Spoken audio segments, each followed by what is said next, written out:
Ladies and gents, welcome to another episode of Masters of Marketing. In this episode, I have with me Justin McGuire, the founder of MCG Talent, one of the leading marketing or marcom recruitment agencies in the region.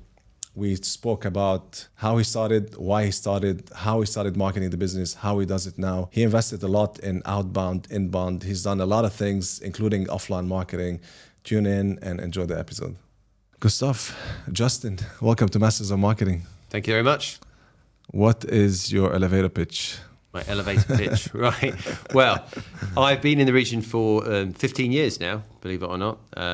Arrived as a guy who lost his job and then turned into an entrepreneur in the region. I think largely by fate, actually. I ended up coming out to run a business, but then in 2008, as you will know, it wasn't the best time to come out. There was a global financial crisis. Yeah. So I basically, while I was here, I decided that I would become an entrepreneur in the region. I saw there was an opportunity for talent, or there was a lack of talent in the marcoms and digital space. I'd come from a background where I provided companies in the UK with that talent. So I just decided to flip the geography and decided to place talent in the Middle East using Dubai as my base. Awesome. How did you start it? Right, that's a good question. So back in those days, you had to set up a business, or how I was told I had to set up a business was with a local. Yeah. So I've got one of those old DED licenses with a guy. Still to this day, I've got that with a guy with 50, who's got, I think, 51%. Yeah, I've never met him. I found out he lives in Fujairah now, Okay. but he gets an annual fee. Yeah. So that's how you started. That's how I started. And you bootstrapped it with your own money? Yeah, I completely bootstrapped it. It was very interesting because at the time we had, I wasn't short of customers. So I'd go knocking on the door saying, hey, would you be interested in me finding you talent? A lot of people said yes. The issue was there was not a lot of talent here at that time. Particularly, everyone was, that was the early days of social. That was the early days of digital marketing expertise. So, I had to go looking elsewhere for talent. Now, I'd come from the UK market. I also knew the UK market was still deeply depressed in the recession. So I actually ended up going back pretty much 1 or 2 weeks of every month, interviewing talent there. And I was effectively like a Dubai tourism sort of sales specialist as well, because I was sort of selling in how great life was. In the UK, they'd seen, at the time, the Dubai sort of recession that it hit made the UK press. It was pretty. There was a front page of the Sunday Times was a picture of the Burj Al Arab sinking in the sea. So I had, I had a degree of sort of people pushing back at me, going, "Are you sure it's all right out there?" So I had to sort of sell in the market. Then I had to sell in what the life was like, and of course I was doing it, so I was, I could do that. Yeah. And I was bringing in that first wave of talent from, digital talent from the UK, I'd say. And I didn't really have any competition over here then. The only people I was competing with are sort of big, old, traditional kind of recruitment businesses who were doing, bankers, investment managers, and they didn't really have much time, patience, or understanding for the marcom sector. Yeah. So I could jump into that. And I think that's why I carved an identity very quickly. I was really the only one active in that space at the time. Interesting. So it was, I thought when I first moved out here, I thought it was a bit of a disaster, to be honest with you, because I'd lost my job. It looked like the cars were being dumped at the airport. Yeah. But within sort of a year, apartments being, in fact, my apartment sort of doubled in price from when I paid for it. But essentially, I managed to be at the right place at the right time, and that was fortuitous for me. And that's, I think a lot of entrepreneurs can say that story, right? Yeah. I could have gone home and might not have ever had the opportunity, but I decided to stick it out, and therefore I saw the gap. Good stuff. So what's the main offering of your firm? Yeah, so we provide... So I realize that MCG comes from your last name, right? Yeah, very creative, extremely creative. I love it. It's great. Of course, man. Yeah, well, for sure. Actually, there's a couple of things that I didn't think about when I did that. And one is there's a very famous sports ground called the Melbourne Cricket Ground. And if you type in MCG into anything normally, you get that. Yeah. But no, it's it stood the test of time. And most people know it in the region, which is fantastic.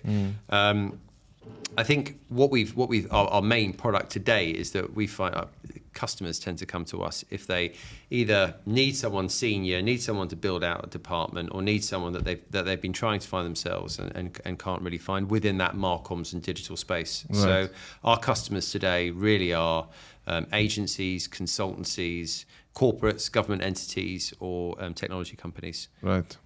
Awesome. You have a lot of competition selling that specific sector?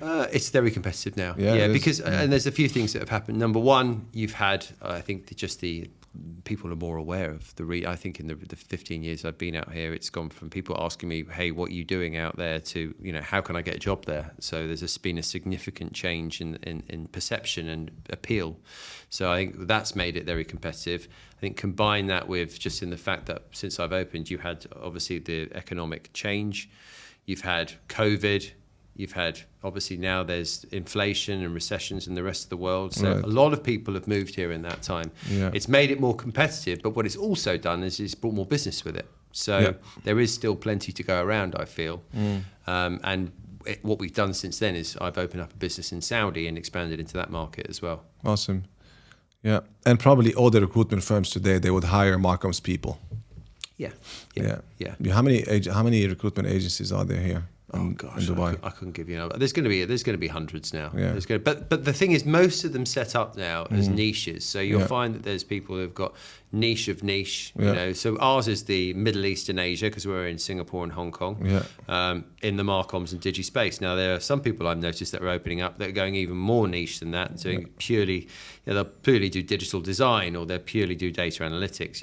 Ours is slightly more broad than that, because at the time, if we'd have gone that niche, there's not enough. We wouldn't have had enough customers. Yeah, same with us. So like we realized here, like in Dubai, you cannot go that niche. So like in the US, for example, you have digital agencies that do only Facebook ads, for example, right? And they're like a $10 million, $20 million businesses.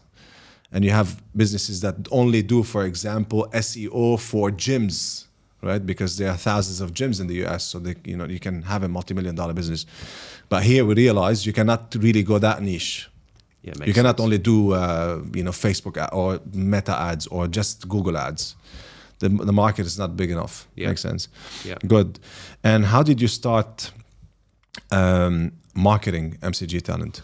So I obviously came from, I don't know if you know this, but I came from a communications background. So I worked for 7 years in a communications agency, and I realized very quickly, because it was a kind of a relatively open playing field here when I started, that there wasn't really anyone making any noise. So I jumped on, obviously for recruitment, LinkedIn was the obvious place for me to go. Now it worked really well, because at the time LinkedIn was really in its relative infancy. Okay, so I was just using those statuses, because at those days you could only use the status and you can push a job advert out. I bought a load of job ads, and I just changed my status every day, right? Now that I was the only one doing it. There was literally no one else doing it. So even though I was a one-man band, I looked way bigger than what I was. So I jumped on that very early doors. I tested with Facebook ads. I put Facebook groups together at the time. That worked from an expat community basis, to be honest with you. You're talking the first 2-3 years of marketing. Yes. Yeah. Okay. Good. Yeah.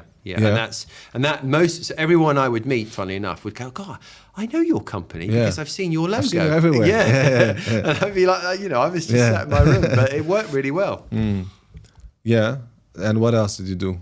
That was mostly it. That was the obvious thing for me to do, was just to go on LinkedIn and pay for it. Paid advertising on LinkedIn, paid jobs on LinkedIn, and then organic growth through LinkedIn. I jumped on that really early. Really? Yeah. And that worked for you? It worked. That got your clients in? Well. And it worked so well that LinkedIn trialed their new products with me. Yeah. And I was their second customer out here. I was their second agency customer. So they had this thing called LinkedIn Recruiter that was coming out. You know, most people kind of know it through Sales Navigator now Sales as well. Navigator, right. So they trialed LinkedIn Recruiter on me. Yeah. And then they got me to go around doing talks for them. Yeah. Oh, wow. Which worked really well. Yeah. Interesting. So that was it. That was my main tool. Interesting, man. And you still do it now?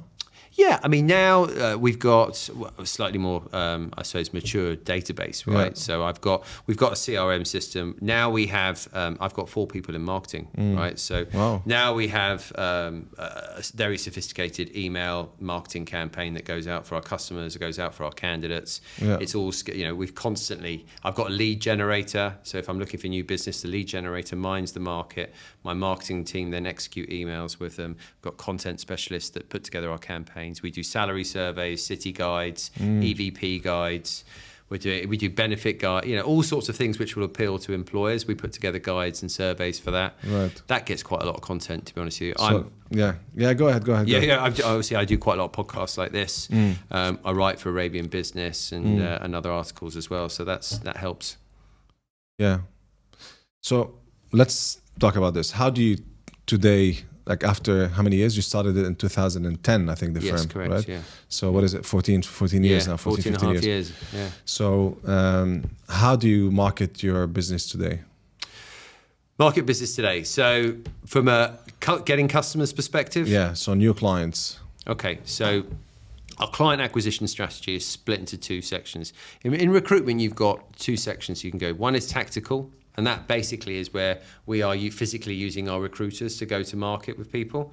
So that is, we see that someone's advertising for a job. We know that there's a vacancy that's come up. We know that someone's left a role and we know that something's come up there. We proactively then call up a potential customer and then spec in a candidate. So let's say, for example, a CMO was, we knew a CMO vacancy was there and we had your CV. Yeah. You given us permission. We would proactively go and approach customers on that behalf. So that's tactical new business. It's quite quick win basis. Yeah. The strategic stuff is where we look at, because we know which job titles we're going to be placing, okay?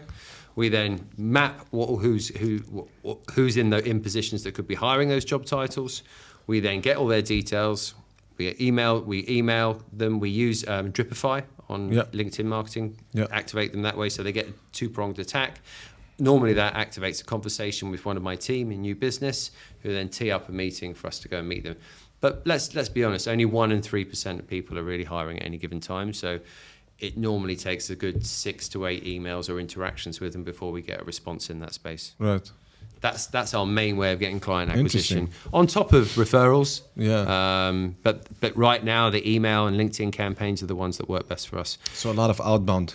It has to be outbound. I find that in this market, the Middle East market, we're having to be incredibly proactive all the time on new business. It's a very transactional market, and you remember for what we do as well. Ultimately, a lot of our customers are, let's say, they might want a CMO. If we've done our job well, they're probably not going to call us again for for a couple of years, right?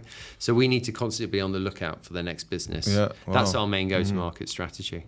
Interesting, and so. You find an ad of, let's say, an agency looking for a CMO. Your salespeople then will get the contact details through whatever tools on LinkedIn or... You can use Lusher as well, etc. Lusher or Apollo. Yeah. So you get the email addresses, phone numbers, and then you just go after it. Go for it. Yeah. I mean, look, we try and make our interactions as warm as possible, right? And what I mean by that is that you've probably seen that we've got quite a heavy degree of social activity. So we like to try and warm people up. Either they've had an email from us and they kind of know who we are, right? They've seen the content that we put out on social, be it on Instagram, LinkedIn, Facebook. Less so Facebook these days, more Instagram and LinkedIn. And they know who we are. So we put a lot of effort into our social content, not just being, hey, we're recruiters, we recruit. It's actually trying to get to know who we are as well. We put together videos about what our guides that we put. We try and put something personal up. We try and put something work related.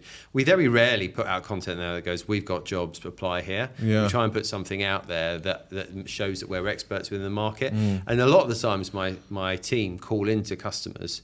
They know who we are, which makes that interaction a lot less cold. Right. And then also what we do is we'll try and give them a call. Like, for example, a lot of our customers are trying to get into Saudi right now. We've got a license that allows us to put people into Saudi on their behalf. So we'll try and call them up with something which we think we might be useful. We've got a new EVP guide. Do you want to have a look at that? Yeah. Do you know what you should be paying your staff right now? Then we try and work in the job that way. Right. I think if you just call people up saying, hey, have you got any vacancies? And hey, here's Bassem, our quality CMO. People are quite used to that and the gatekeepers tend to fob you away. You always have to go to market with value, I find. Try and bring something that's going to make you stand out and be different. Makes sense. Yeah. And I see that you're investing quite a bit on content creation. So at least what I see is social. I don't see the emails that you send out and then surveys, etc. And it's great that you do that because even the people or the businesses that do not know you or have seen you because they don't see stuff they don't need. At least if you reach out to them and they go to your LinkedIn page or to your website or your Instagram page, they see that you're active. They see who you are as a business. They see that you know what you're talking about. And that's what we see with our content. So I'm the only one that produces videos on a daily basis for the agency. And most of the businesses that come and talk to us, they check us out, of course, online before they talk to us. Yeah. So they saw, yeah, we checked out your content. We consumed few of Basim's video. We consumed some of your whatever slides and work or whatever. And we see that you know what you're talking about. Yeah. So it helps you definitely have more conversations and definitely help you close. So, of course, what you're doing is amazing. And a lot of agencies don't do it. A lot of businesses don't do it. Yeah, I try and be as authentic as possible. What I find, particularly in recruitment, because I get to see that a lot, is people just tend to put a bit, particularly now with the amount of new people that have moved to Dubai, for example, they put a picture of a beach up, and they go, "Hey, you know, come to Dubai. It's hot and sunny, and there's beaches, and how wonderful it is." And it just doesn't tell anything about the reality of what doing business here is, which is, you know, let's be, you know, you and I have been out here for a long time. It's hard. You know, you work long hours, you've got to fight to get paid. It's a deeply competitive market. It doesn't have the scale that I think a lot of people think it has, you know. So I try, and what the videos that I try and do, particularly on my Instagram, they try to be as authentic and real as possible. One that I've put together recently, which seems to just be getting shared and shared and shared, is how I just did like a short clip about how hard it is to do business here, you know, and the amount of people that have resonated with that tells me that I'm not alone, and also tells me that people find it quite refreshing to see someone being honest about that. And look, if that gets us noticed, that gets a foot in the door. If that means someone wants to transact with us, wonderful, and they might want to transact with us because they know at least they're not going to get any BS when they deal with us, and that might be quite an interesting thing to have versus anyone else. Absolutely. And some people, they're not going to like you. Some people, they're not going to resonate with what you say, and that's fine. And that's what I say as well. Like, your personal brand is your personal brand. Yeah. And some people, they're going to like you, they're going to follow you, they're going to engage with you, and some people, they're going to be like, you know, who the heck is this guy? We don't like him, we don't like what he says. Yeah. And you know, I talk a lot about this, and I tell businesses, especially personal branding, like businesses like us, right? It's extremely important, because before I did what I did, all the content creation that I've been creating for years, before you would land on our Facebook page or Instagram page or LinkedIn page, and you have no idea who these people are. You just maybe go to the website and you read testimonials that could be fake, or client logos that could be fake. And now I land on your page and I'll be like, you know what? I like this guy. I like what he's built. I like the culture of the company, right? Let me talk to them. And many businesses don't see it. And that took me, and I tell people, start doing it, because the benefits are really endless. It took me years thinking about started creating content. So it's amazing that you do it. Yeah, and look, I think personal brand right now is the tip of the spear when it comes to sales. You know, it is. I want the business not to be about me, to be a we business, but the reality is that I can open doors. My business my personal brand can help open doors for that. And you see it play out everywhere now. Richard Branson at Virgin, Ronaldo for Saudi and across, he's got more followers than every football team in the world. You know, it's just how it works, right? And if you're not jumping on that, you're missing a trick. Absolutely. Yes, man. Good. How else could you market your firm, and maybe you haven't tested, or you have tested and it didn't really work out, or you see others doing it and you want to do it? Yeah, that's a really good question. So, and this is something I'm actually just in the midst of kicking off now. It's not going to be a surprise to you. So most recruitment companies, I think, recruitment is the place where marketing is just deeply old-fashioned. It's steeped in cold calling, traditional sales way of going out to market. I'm probably one of the few businesses that has invested in an outbound email marketing machine, building out a marketing function. What I haven't done, though, is actually use paid-for advertising to really try and entice new customers in, right? So what I'm going to be doing now, and what our team running now, is actually paid-for advertising to go. So online, typical online ads now to try and target new customers. Right. So that's what we've got all in the play, and we're looking at YouTube, Facebook, and LinkedIn, and how we can do that. And an addition thing we're doing as well, which you may not know about, is I'm now launching an education business. It's going to teach entrepreneurs how to build their own, or recruitment entrepreneurs how to build their own business. And they were going to launch that whole business online. That's going to be an online paid ad machine that we're going to be putting together. So that's 100% a market that might not be new and creative for you, but in the recruitment industry, there's no one else doing it. Right. Google Ads, you've done it as well? No. Okay. No. But we will be. Yeah. Okay. Great. Good to test, definitely. And probably you know, but I tell, because I speak, obviously I'm a marketing agency, right? So I speak to a lot of businesses and I say, listen, if you want to do Google ads, you can test it. You are in a very, very competitive market. Yes. So users are used to land on amazing landing pages that offer, value, answer a lot of questions. So if you want to drive traffic to your website through inbound stuff or ads, you need to have amazing landing pages. Yeah, this is key. And one thing to keep in mind, I know that I'm just adding value to you here, maybe you don't know it, but if you don't know it, maybe it's adding value to you. Answer as many questions as possible on this one landing page that you're driving users to. So for example, you run an ad, let's say Google ad for let's say marketing specialist recruitment agency. That's what I would be looking for as an agency, right? You take me to a landing page that talks about specifically, like say digital marketing or whatever that is, and answer all the questions there that I have. So about the company, about you, your awards, your client testimonials, the clients that you've worked with, you name it, the process, pricing, the whole thing, answer them all on one page. Rather than me landing on this one page and I have, let's say, 10 questions in my mind before I qualify you, before I decide to speak with you, then I have to, let's say on this page you answered only 2 or 3 questions, because you say, no, the about us, I want to only keep it in the about us section, or the clients, I want to keep it only on a client's landing page, right? Yeah. That's what businesses think. Yeah. Why do I want to repeat it on so many landing pages? But for me as a user, if I land on this one page of yours, I'm gonna be like, okay, what about this company? Who is this company? Where are the clients? Where are the locations? So I have to go and click and find my answers through landing pages, and it's very annoying for users, right? Because every website that I land on, I'm going to probably look for, let's say, 10 agencies' website, and I'm going to decide to speak to 2 or 3 of them. That's how users behave, right? So instead of landing on 10 pages, and I'm like, okay, annoying, click close, click close, click close. But imagine I land on one page, answers all my questions. I don't have to click and wait and figure out, I then would convert. And it's very, very important, of course, to add the call to actions. So free consultation, call to action, right? Form, easy. Like click on email, like everything there, all these call to actions. Something, I know that we went off topic, but I think it's very, very important. I must tell you something actually. Have you used an app called Score App? Do you know what it is? So it's something that we're using quite a lot at the moment, actually, and it's quite interesting. So what we're doing is a way of trying to generate leads, and through actually part of our ad campaigns, I should have mentioned before, is we're doing a recruitment health check for people. So let's say you are recruiting for your company, you have been recruiting for your company. We've put a gamification into that. Okay. So you would receive it's called the Recruitment Health Check Scorecard, right? You would then receive that, you'd answer our series of questions we've got about how healthy your interview process is. And then it will give you a score on the back of it, and we offer a free consultation to go with it. Okay. So that's something that we've recently put together, actually, which sounds like it's not a million miles from what you just mentioned. Try it out. Good. And so inbound, outbound.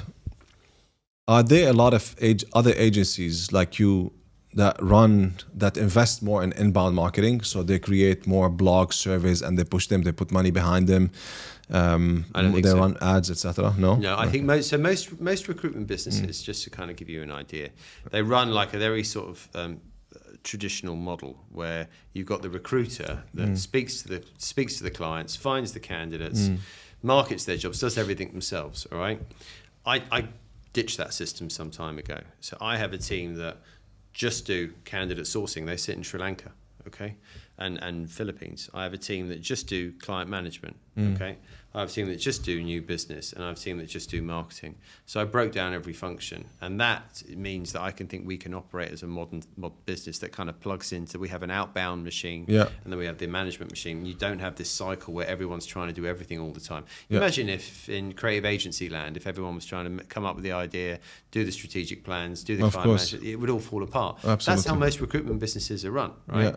So it's interesting. That's the model. I run a completely different model, which is why marketing, generating inbound leads is such a key part of what we do. Yeah, good. Do you know predictable revenues? Are predictable revenues? No, do you know of the model predictable revenues? Yeah. Okay. I followed Adam Robinson. Yeah. So if you watched some of his stuff. Or retention.com. No. Yeah, Yes, the retention.com. Yeah, it's brilliant, isn't it? Can't remember the name, but yeah, it makes sense. Yeah, good, man. You're doing a lot of good things, a lot of things right. Yeah, thank you. Good, and I see that you invest in personal branding. If yes, in what specifically? How do you do it, and what are the benefits you're getting out of it?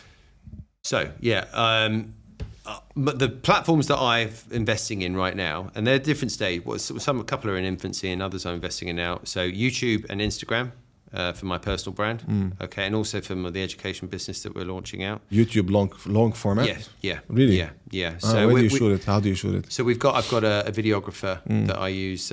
That we've got one for the business and one I have for me personally, and they're two separate people. Because I don't know why I like keeping them separate. But so on Fridays I do all the personal stuff, and I literally just we've got like a series of topics we want to go through, and we just blast them out in a day, and then during the week, our other videographer comes in, does the campaign. So we've got one. Actually, the guys in the office right now are doing one where he's coming in, filming about all the guides that we've got coming out recently. We're doing one on what life is like in Dubai when you get here, just all the intricacies until you get your Emirates ID that you have to do. So the guys are filming that. We did one in Hong Kong this week as well. So we do that for each city. We've got one coming up for Saudi, and that's a bit of a minefield. So that's stuff we do for the company. For me, I talk about what life is like as a business owner. I talk about what life is like as an employer, and I talk about the struggles an entrepreneur has and the mindset shift you sometimes have to have, because it's as you know, it's a journey, and I really invest in I suppose, in telling a true, authentic story, and that seems to be getting quite popular. Right. Where do you shoot those? In the office end? Actually, I rarely shoot them in the office. I normally do them at home. I do them walking around. I did one from the car. I did one with my kids running around, because I think also, I'm a father of 3. I want people to show that there can be a balance in life as well. So. And I've kept things open even when the kids have gone in and walked in the middle of it or disturbed it, because at least it looks quite authentic. Yeah. And how is all that helping you with business? Well, it's a long-term game you've got to play on it, I find. I think a lot of people don't quite understand why you do it, because they don't see quick, instant gratification from it. But I think it's something that I do over time, and people get to know me, and the business benefits from it, and I benefit from it. And I get invited to be on fantastic podcasts like this, and I get to speak at events, and some of them I can start charging now. So through my personal brand, I'm creating new products which can benefit our business, but also we can build new ones from it as well. Yeah. Okay. Same with me. Because people tell me, are you getting a lot of business for? No, I don't get a lot of business for it. But I get a lot of attention, right? Oh, I got hit up for my first influencer request today. Yeah? Awesome, man. Well, like shoes or clothes or whatever. A digital bank who I don't even use, but they want me to put a LinkedIn post up about them. Yeah, awesome, man. That's how it goes, eh? Yeah, it's a long-term game. It's a long-term game. I agree. Well, actually, one thing I haven't mentioned that we do is a newsletter. Okay. So we use Beehive. I don't know if you know that system. Yeah. So we have a company Beehive newsletter, and then me and one of the other guys in the business is a personal one as well. Okay. And I just want to go back to the point of outreach. So you use tools like Lasha or Apollo to get new contacts, and you put them in automation. So you send them added value emails and stuff like that, or just pure sales pitch. So here's the stuff that we use. So Loom we'd use for video outreach. Yeah. We use Loom for customer outreach. So let's say someone replies to one of our emails and we can't get hold of them. What one of the guys in the team will do is they'll send them a Loom recognition video back. Interesting. Say thanks a lot for downloading our survey, or thanks a lot for coming back to us. We'll get a consultant to come back to you and make an appointment. But we also use it for coaching our offshore team as well, because we have, when we've got a complicated, let's say, a head of data analytics to work in Qatar, right? Yeah. We would then put together one of our client managers would then talk about what the job brief is, send that back down to the Sri Lankan team, and they would then at least see and have recognition of how a search would go. So we use Loom in that sense. We use Lusher for new business. We use Reply.io for our emails. Oh, wow. We were looking at ActiveCampaign, but Reply.io is the one that we decided to go with. And we use Dripify on LinkedIn. Okay. So to get new leads, Yeah. you use Lasha Yeah. and Dropify. Yeah. Okay. And our email campaigns through reply.io. Okay, so and actually, it's yeah. sorry to butt in. It's a mixture of Yeah. tools, a process, Yeah. and offshoring. Because we also have lead. I think in order to start as a recruitment business, to know where you want to go, you need to map your market, right? And we use a company in offshore, or a gentleman offshore, to identify all the potential people that could be hiring in our space. We've got access to LinkedIn Insights as well. Do you use that? I know of it. Yeah. So that tells us who's hired where, whenever, of course. across all our territories. Yeah. So we look at them, we look at who could potentially be hired, we look at who's lost the people as well, and then we activate the campaigns onto them. Right. So, and the campaign, so you get the emails, the list, the leads. Yeah. What do you do after? We then put together a sequence. Okay, so that's the automation. Yeah. And that is what? How does it look like? Is that email sequence? Email sequence. Okay, yeah. so you just plain black and white email sequence. Right. How many emails is a sequence?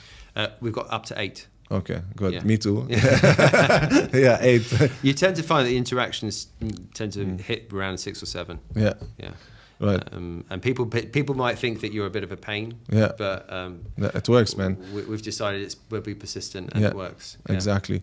And then are these emails are what? Just added value stuff? When do you start pitching? So how does it look like? Yeah, so the emails is a good point. So it's as with trial and error, right? So when the first set of campaigns that we did we had like logos on them saying, "Hey, you want to know what life life's in Saudi?" Everyone, like, it was just a disaster. Then once we started putting things, adding value, or talking about, are you paying people right, or just here's some tips for interviewing, or just giving something. So we're running this webinar. Do you want to attend? Yeah. All of a sudden, our response rates kind of completely changed. 100%. And we also took all the images, everything off, and plain black and white. Quite catchy copy with a good title. Yeah. And something that's quite chipper and reflective of our personality as well. Yeah. And that's when we start getting the responses. Good stuff. Do you know the ratio between adding value and sales pitch? I wish you'd have told me to bring this with me beforehand. No, but it's good. No, you don't need to. But like, it's good. Yeah. I mean, I know that you're adding value. Yeah. And I think it's like for the sake of the audience, I tell people usually, 1 to 4, 1 to 5. So you send 3 added value, you pitch once, right? Yeah. And same as your content on social as well. Like for me, I don't pitch at all on social. Once in probably 20, 30 posts, I put something like, hey, there's an offer, or like if you're interested, whatever. Maybe 1 in 30, 40, 50 posts even. But the emails, so 3 added value, 4 added value, and then 1 pitch. Like, hey, if you need our services, happy to help. The sequence with an event is incredibly powerful. What does that mean? So we run an email sequence about promoting the event that we're going to be putting on. Got it. Dripping in what some of the results are going to be, because normally the events that we put on are on the back of us, showing some findings or showing results. Okay. Dripping into what potential results could be and how that could benefit people. Then getting people to attend the event. That's fantastic. There was about the last event we did. There's 4 people there that I've been trying to get hold of for so long. Wow. And actually attended. Awesome. And they said, "Oh, well, thanks for the invite." Had no recollection that we've been trying to get hold of them for so long. And 2 of them we met just this week, and we're now going to be transacting with them. Good stuff. Yeah, it works. Offline events. Yeah. We went traditional. And it works. It works. Of course. Yeah. How often you run these events? Quarterly. Yeah, once a quarter. Yeah. How do you do it? You rent a space, hotel, you barter? So we've got for this one we rented out a big coffee shop like Tom and Serge, the top floor there, which was great. If a little bit noisy, but it was good. And smelly sometimes. Yeah. Tom and Serge. But we've got a couple other like some posh places like arts clubs or nearer we can use as well. Just depends on the audience and what you want to say. The other thing I would recommend doing that we did was affiliating with associations. So for that last one that we did, we affiliated with the PRCA, which who are the global PR association, the oldest PR association in the world actually. So that was instant credibility as well. Of course. And it looked like they were happy to associate with us because it looked like we put on the search or the findings in partnership with them. Yeah, nice. Invite me next month for the next one. I we'll like the do. event to We'll see how do. it is. Yeah. Okay. Yeah. So you run an offline event. Yep. You invite new people. New and look, I don't think you can exclusively do because in our business, Yeah. obviously, a lot of it is actually in most businesses. A lot of service businesses forget about this. They transact with someone and then move on to the next. Yeah. You know, 100%. I'm all in for keeping. Once you've done all the work to get them, wrap them up in cotton wool, and keep giving them value, and they'll continue to transact with you and use you exclusively. 100%. And that's how we get our bigger budgets And refer you. Yeah. You build the relationships with the 100%, current ones. yeah. Amazing. And so these ones, you rent a space, you pay for the space, you fund it, and We you buy pay everyone for the breakfast. coffee, drinks, whatever. Yeah, awesome. Good. And you can create content out of that, video content. Completely. So we get our video team to turn up and film the whole thing. I'm mic'd up the whole time. And then we've also brought in a guest speaker and someone who talked about persuasion, the impact of persuasion can change making decisions. It was like little tiny adjustments that you can make. Do you know Leopold Ajami? Of course. Yeah, it was Leopold that came and spoke at our last event. Yeah, awesome. So it was great. That's amazing to do. Yeah. So for the people that don't do it, I say as well, barter. So you can barter, let's say you're a recruitment firm, you barter with a hotel, they give you one of the big rooms. Yep. Maybe that's something for you as well to do.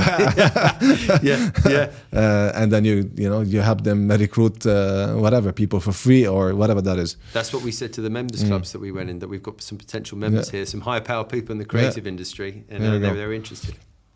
I used to do seminars before COVID, pre-COVID, and then I started doing webinars. I like the seminars more. The people come in and you shake hands, and there's more energy, right? I'm gonna start doing it again, and I did it with on a barter agreement with the hotel, with the Millennium, I think whatever next door in my office, and then I gave them graphic design in return. Perfect. There you go. And then it's amazing. They give you coffee, tea, like small whatever bites here and there. So the people that come in feel special as well. They're getting treated for free in a way, right? Yeah, and everyone's just so much more relaxed. Yeah. The thing is, I think in those events, it could be you do 20, 30, 40, 50. But if you were to do you do an online post and you get less than 100, you might go, oh God. You're right. That's same with failure. Me. And maybe that's the reason I stopped. Yeah. But webinars. Actually, when you do that and see physical people. And you have 10 show up. Yeah, it's really nice. Yeah. And you'll be like, successful. Exactly. Yeah. Love it. Nice, man. How is personal branding helping you? Got it.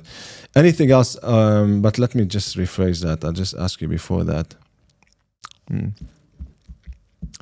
So what more could you do from a marketing perspective that you're not doing?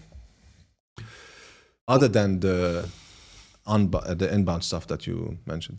So what are some of the biggest global firms do that you're not doing? I tell you what we could be doing more of. And that is because in our business we're marketing to two audiences all the time. So I've really just talked to you about customers. Yeah. Because without customers, you don't have a business.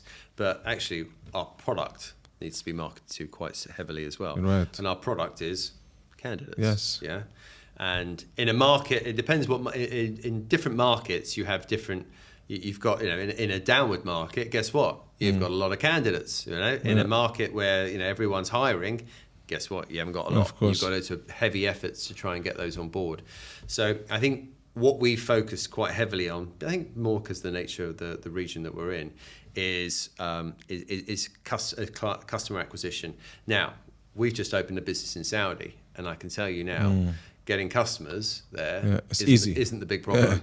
It's getting Saudi nationals at a reasonable salary with good qualifications and right experience through the doors to those businesses. That's the tricky part, right? So we've got to really focus on how we can communicate as a business that's been out here for nearly 15 years, how we can be much more of a localized business, right? Now, I'm seeing localization coming through the whole of the GCC now. Now, the UAE is a little bit different because obviously it doesn't have, the numbers just don't add up when you compare that to the ambition of the country, right? There just isn't enough people. In Saudi, there is. Correct. Right? It reminds me a lot of Singapore when I lived there. Actually, you've got a localized workforce that believe in what's going on, and that the government want to empower and want to drive forward. But it's deeply competitive. Everyone wants to open up in Saudi. So, if I had one like midweight Saudi national designer right now and threw him in the air, Yeah. you'd have like 20 companies jive in. Yeah, You know? yeah. So you've got to find more people. That's what we've got to be better at. Okay, that's it. I think that's the core thing, nailing our product there. Are you hitting your revenue targets every year?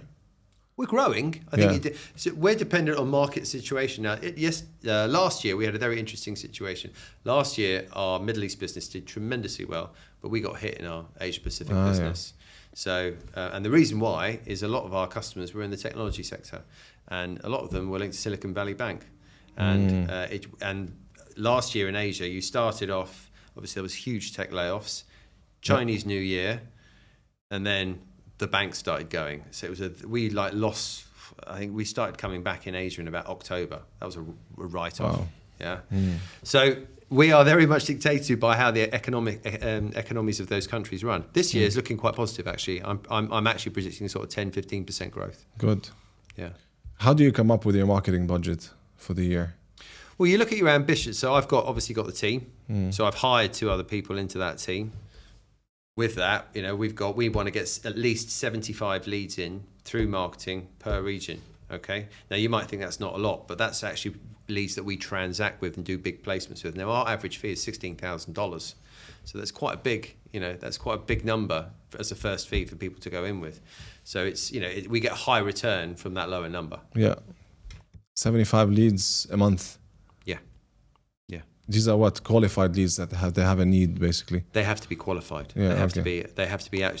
Because anyone can say, "Hey, I'm interested. Yeah. Hey, I want a salary survey." Yeah. Hey, no, these are people that want to transact, that want to hire. They want to transact and they have the money. Yeah, and they have the money. That's absolutely key. Yeah, well, because a lot of people want to grow, right? A lot of people want to grow, but they don't necessarily want to pay our fees. Yeah. So we need to take those out as well. Right. And you charge like a 1 month, 2 months salary. That's the model, right? That's how it works usually in agencies. It's typically between, and it depends on the seniority, depends on the complexity, right? Now, in the Middle East, it's anywhere between 18 to 20%. In Asia, it's 20-25%. In Japan, it can be up to 50%. No way. Yeah. Wow. I know people that have done 100%. Yeah. No way. Which a quick lesson for you on Japan. Yeah. That people don't like moving jobs. The people we tend to move been in work for 15, 20 years. Okay, that's why. Yeah. And there's only 1.2 million people on LinkedIn and 160 million people there. Yeah. It's hard to find people. Yeah. Anything else I didn't ask you that would add value to the viewers and listeners? Yeah, well, look, if you're looking for a job, or if anyone's sort of looking for a job in marketing, I can 100% tell you that the situation in the Middle East right now is really solid. I think it's a good time to want to move jobs. I think where there's demand specifically is in data. I'm seeing loads of data analytics positions coming up at the moment. But what I'm seeing people really not focus on is what their approach is to recruiters. So always tailor your approach. Always put something together that's going to be particular for the role. Don't apply to every single job. There's so many people that apply to jobs now. Reach out to a recruiter and make sure you make yourself aware by LinkedIn message, email, a phone call. All those things, all those traditional routes work, because I think good talent gets lost in the application mess now. Yeah. We get job ads that get over 1,200 applicants in 24 hours. If I put a marketing job up now, it would get that. Yeah, good stuff, man. Yeah. And you're saying the region is good because the economies are strong. Yeah. Oil price is good, right? The government are investing back in. It Correct. seems like the UAE and Saudi right now are sort of the golden childs in the global economy. So Absolutely. We're very fortunate to be here. Yeah. If you're on the ground with regional experience, really utilize and play in that. So where we're seeing what a salary survey showed in the region is that on the whole, salaries have leveled out, except for those with really solid regional experience or acute digital marketing skills. Okay. Right. So that's very good. Here you go. Anything else? Like what? Like I don't know. Like anything else that you want to add? Because maybe the viewers are indeed people looking for jobs, but there are other viewers like business owners. Yeah, I think potential clients for you. Yeah. So look, we've So we've been in the region for a long time. What I can tell you is that the attrition rates here have typically been very high, and I can tell you now why attrition rates have been high. Not many people look after their staff too well. Okay, so if it's an interview process, make sure that you've actually taken the time to read someone's CV. That the people within your company are asking different sets of questions, that you give someone a really good experience. Once you've got someone on board, make sure that you are engaged with that individual, that you're looking after your culture, that you offer flexibility. Actually, flexibility is a huge thing that's coming up with candidates now. People are expecting 1 or 2 days to work from home, not to be sort of ground down to old-fashioned working rules, pre-COVID working rules. If salaries is going to be a crunch for you, you can offset that by being flexible, and that people are really buying into that right now. Right, good stuff, man. Do you have any ask for the viewers and listeners? Well, look. My ask for anyone, if they want to use us, is that make sure that you've taken the time to really think about what you want. Make sure your salary expectations are realistic. Make sure you reach out. You don't apply to every job. The amount of people that come to us and go, "Hey, I've applied to like 15 different jobs," and because you kill your market value then as well. Make sure you're quite subtle and targeted in your approach to go to market. Right. And as business owners, easier said than done, though, eh? When you're desperate, when you don't have a job. Depends on your situation. Yeah, but I think desperation can often be picked up on, right? I'm very careful with how I talk on social media. Everybody tells me, listen, like you have a lot of stuff to share. Of course, you built a couple of businesses, and you have a story to tell. Like personal stuff to share, personal content. I'd be like, man, you have to be very careful, like with the message. You have to be like, you listen to Gary Vee, for example, right? A lot of stuff makes sense, but a lot of stuff you'll be like, okay, for you it's easy to say that, it's not the reality for people. Like if I say, work hard, but work hard, yeah. If you're a mom, how can you work hard? You take care of 2 kids, 3 kids, don't apply for so many jobs. But when you're desperate, when you have a family to feed, you gotta fucking apply, man, to like 1,000 jobs. I agree. So I agree, but on the other hand, I would say not just apply. Like I think everyone applies. The point I want to try and get across is I think to get noticed, you can be a bit more tactical than that. Like a lot of people can just get lost in the application ether. I think that not many people take the time to personalize their approach. And I think in investing that time, that can get you a reward. Like, for example, if someone, I reply to a message where someone's going, "Hey, I listened to what you had to say then, and that struck a chord." Do you know what I mean? A simple gesture like that gets you noticed. And I think I understand the reason and rationale why people apply to multiple jobs, but sometimes that doesn't mean they don't get noticed, is what I'm trying to, how you can cut through. And here, it's a hugely competitive market. LinkedIn, I think, said Dubai market is, I think, 1 or 2 most competitive market in the world right now. Yeah. That tells you. And we see it as well from an agency perspective. There are so many agencies. There's I think 3,000 plus listed digital marketing agencies. Race to the bottom on fees.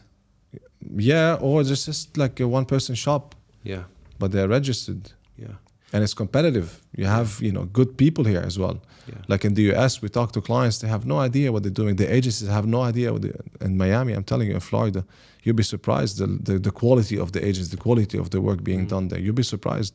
I thought Miami is going to be like, we're going to learn. We're just going and teaching agencies and looking at like, man, how do agencies do this? We talked to a client recently. They spend quite a lot of money. The agency sees them once every 3 months, man. Wow. Like how? Wow. You can't get away with that here. No. So here you have, like you said, it's very, very competitive. It's like New York. New York is very, very competitive. Yeah. Right? Yeah. It's also very, very expensive as well. Yeah. And that's something else that people probably need to acknowledge is, the cost of business here is just increasing, going through the roof. The cost of rent's going through the roof. So 100%. the cost of living is going through the roof. So, that again makes it even harder to go race to the bottom when it comes to numbers. And that's what I'm up against in recruitment as well. Yep. Thanks for coming. Great chat. Where can people find you or follow you? They can follow me on LinkedIn. Yeah. And my email address is justin@mcgtalent.io. You give out your email address? Yeah. Man, Brave. All right, good stuff. Anyway, I'm gonna tag you in all the posts. Thanks a lot, man. Yeah, man. Cheers. Finally, Thank you. we did it. That was great.